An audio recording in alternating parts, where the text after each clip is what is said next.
I think this year's budget has done a very good job of conveying the government's consistency with its past policy making. And I think the way I'm thinking about the budget is I'm looking at it from sort of four buckets. A set of things that I thought were very good, uh, a set of two things that I thought we need to hear more about, but could be potentially very good, two things that I wish were in the budget that weren't, and one thing that I wish was not in the budget but was in it. So start with the things that are very good. First of all, from the fiscal deficit perspective, the biggest thing that a budget should do is that it should not do anything really bad. And I think the budget has delivered on that count in full. By sustaining the focus on fiscal consolidation, by sustaining the targets that we have put in place for fiscal responsibility, by saying that we will have a deficit next year of 3.2%, I think all of that, a revenue deficit of 1.9%, I think all of that is consistent with laying the foundation for a solid, long-term growing economy. So I think that's the first big positive, the fiscal consolidation point and the fact that the budget didn't do anything that was bad. Going on to other things that I think were very welcome in the budget. For example, the reduction in tax rates for MSMEs from 30% to 25%. A very welcome move. It will cover 96% of all the companies in the country. A very welcome move, something that I think is clearly a step in the right direction and consistent with the approach of getting to a situation of lower tax rates and lower exemptions. Third, abolishing the Foreign Investment Promotion Board. Again, a good move. I hope it's the first of many such institutions that have long since passed their sell-by date that need to be scrapped as a part of moving into the 21st century and perhaps sometimes even into the 20th. Fourth, election funding. The point on transparency, several things around transparency, including the new payment platforms and so on, like the Aadhaar payment system. But I think especially the points on election funding are very welcome. To reduce the cash exemption limit from 20,000 rupees to 2,000 rupees is a very good move. It's something that we'd recommended from CII as well. We're very happy that that is being initiated. And then arranging an anonymous but official way for companies and individuals to provide larger funding of political activities through a bond scheme. I think again it sounds like a very innovative approach. Fifth, the PPP development of over 25 train stations. We'd recommended this in our pre-budget memorandum to the Finance Ministry as well. Very happy that this is now being taken up and that this will be going ahead. And then the sixth point that I think is welcome is the move to give colleges, better performing colleges, autonomy. Again, the right direction for us to go in as a country. Then two things, the next bucket is sort of two things that I wait to hear more details about but could be potentially very good.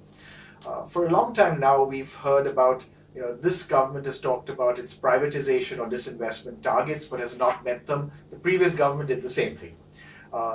The finance minister today spoke about setting up an agency to ensure the time-bound listing of central public sector enterprises.